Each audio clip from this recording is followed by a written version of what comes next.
Hi, this is Sam from Sound of Joy Music Services, and we're doing a quick YouTube lesson on Jesus on the Main Line. This is a request from one of our YouTube subscribers.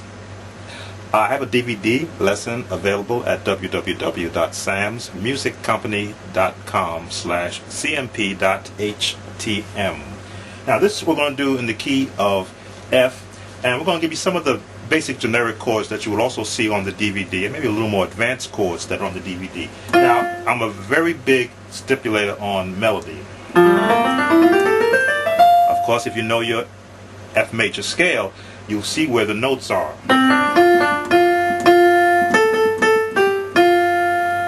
Just adjust my camera a little bit. Now that's in the major sense, major notes. Then it changes. Congregational singing.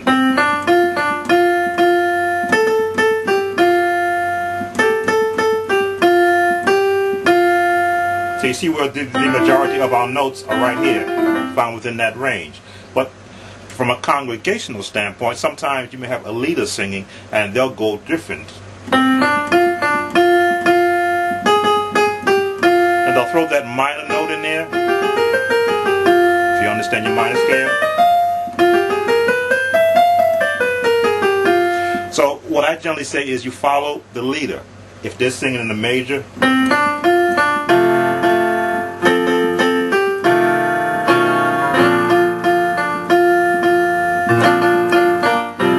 stay in the major. But if you hear them going in that minor,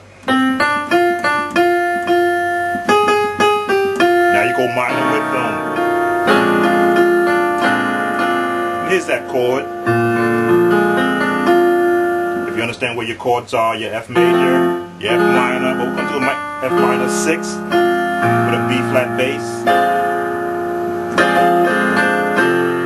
and then resolve into our major chord again. Now when it finishes, this is that turnaround that they talk about in the number system. I use my own system. I use a natural chording system. From a major, this will be considered the 3 for those who count. The majors are 7 into the, you want to call that a F6 or E flat, or E rather, minor. I like chords named better. Into that diminished chord. That 6-2-3 turnaround that they talk about a lot. So as you come out of the song,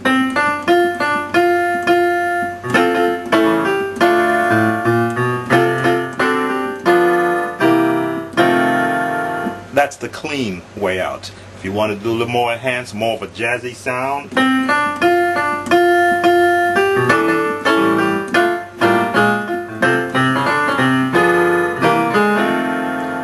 everybody has that run.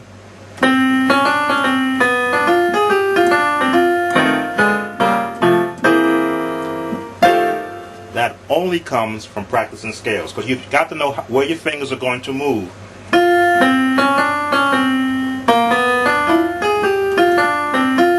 I'll slow it down.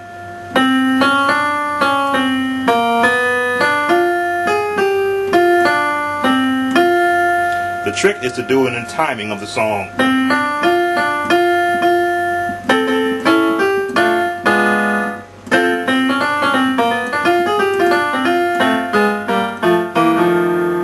Yes, it is that quick. So when you got your beat going, it always works for me.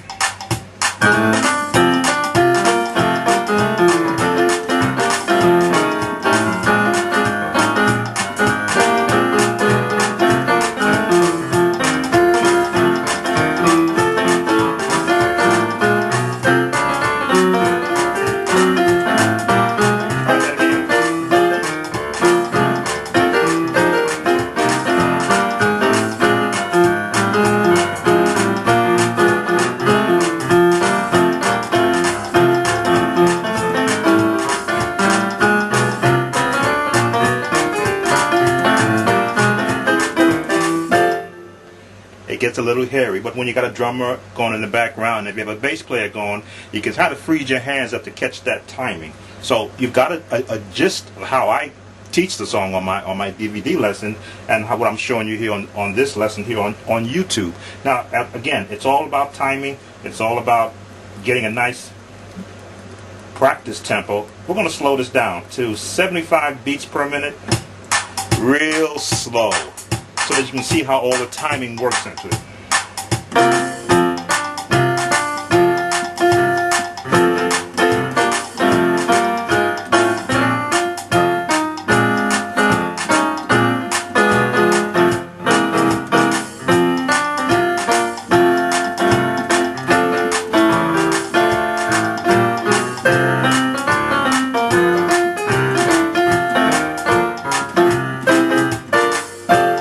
Well, so you get an idea now how you're going to time a song like this and be able to run those beats, just adjusting the camera a little bit.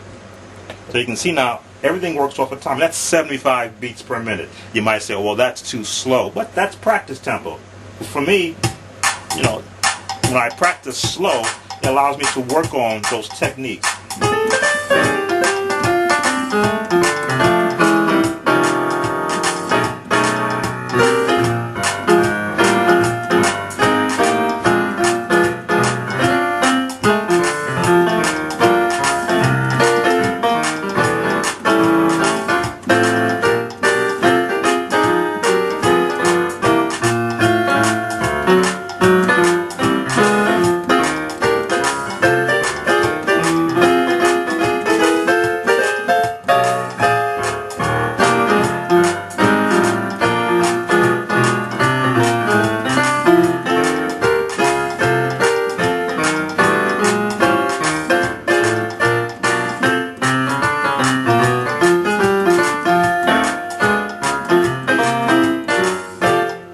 So you see, I practiced at a slower pace first, then I kicked it up maybe 10 from 75 to 85, a little faster, just so I know that I got the timing of the song down and I know where I'm going to go.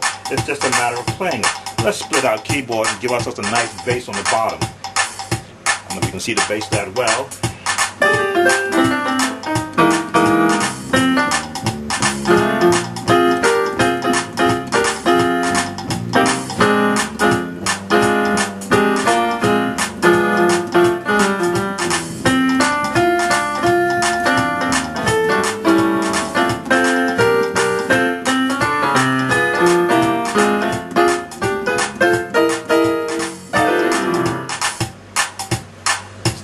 So you get an idea how to get your practice session down to where you can now begin to learn the song at different speeds depending upon your congregation. Now, some people have congregations or have a drummer that loves to just kick up the tempo no matter what you're playing in.